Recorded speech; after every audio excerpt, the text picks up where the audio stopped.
Ito ang unang-unang play ng Italia mga idol, and si Kai bilang center nga ng Pilipinas ay siya dapat ang papatrol sa painted area. Yun naman ang ine-expect mo sa bigman mo, di ba? Although dito, siguro ang CCI kay Pogoy dahil hindi siya naka-keep up doon sa tinatao niya. Completely ay hindi rin napansin ni Kai yan dahil syempre stretch bigman itong tinatao niya na si Nicolo Melli. Mahirap iwanan yan.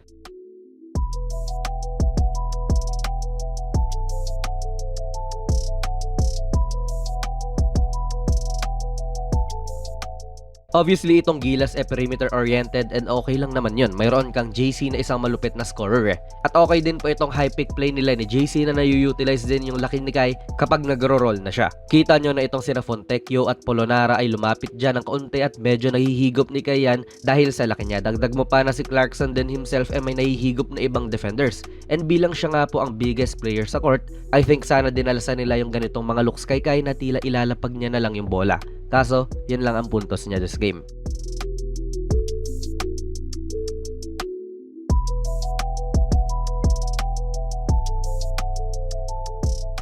Solid naman po itong pangontra ng Italy sa ganong paandar nga ni Kai dahil noong nag-screen ulit siya dito, kita natin si Fontecchio na parang hinahawakan si Kai dyan para hindi siya makapag-roll.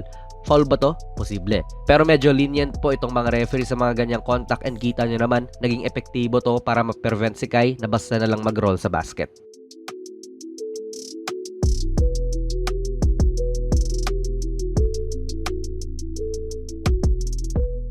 Nasaktan talaga ang pagiging productive ni Kai ngayong World Cup dahil masyadong ang perimeter-oriented ang opensa. If hindi nyo alam yung perimeter-oriented, let's say na lang na yung bola laging andon lang sa mga guards at parang walang masyadong kalayaan ng mga bigs na gumawa. Kahit na may height advantage si Kai kontra rito kay Fontecchio, ay hindi rin siya nag-e-elect na pumwesto sa ilalim at humingi ng bola bagkos ay in-stretch niya na lang tong depensa. So hindi na pe-pressure yung Italia sa kanyang presensya.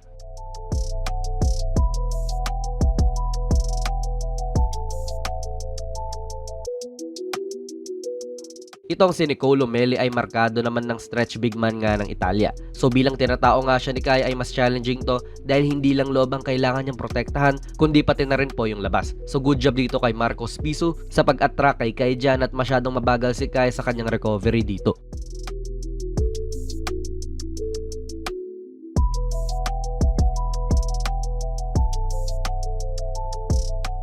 Para lang naman sa akin ay hindi siya masyadong naging agresibo rin talaga sa paghanap nga nung tira niya. Well, paulit-ulit na lang, perimeter-oriented nga kasi ang opensa.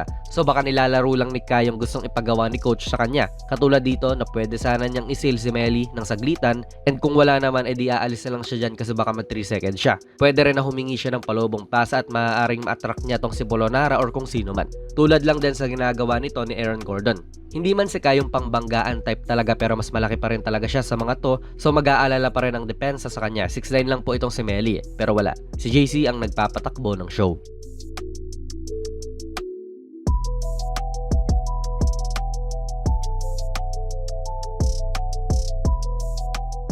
Ganito sana si Kai kaso nahirapan si Edo na ipasa sa kanya, gawa nga nung nakasag itong si Polonara. Defensively mga idol, okay na okay pa rin yung presensya niya pag andyan lang siya sa loob at nag-aantay. 7'2", 7'3 player pa rin naman talaga siya at ang ganda ng hands niya rito na inabangan niya yung pasa papunta doon sa main man niya.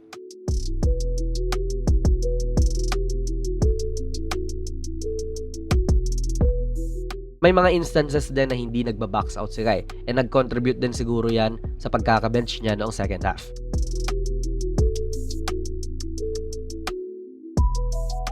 So bakit nga halos na bangkuna naman si Kai? Ewan natin talaga. Pero I think dahil na rin yun sa magulong rotation ni coach more than anything.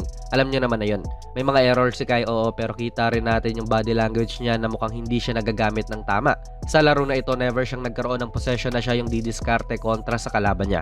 Parang wala siyang gaanong freedom sa opensa dahil puro JC or Dwight or kung sino mang guard ang punta ng bola. Maaari rin po na nagkaka-trouble siya to keep up sa mga kalaban niya kaya nag-decide na rin po si coach na paupuin siya sa second half.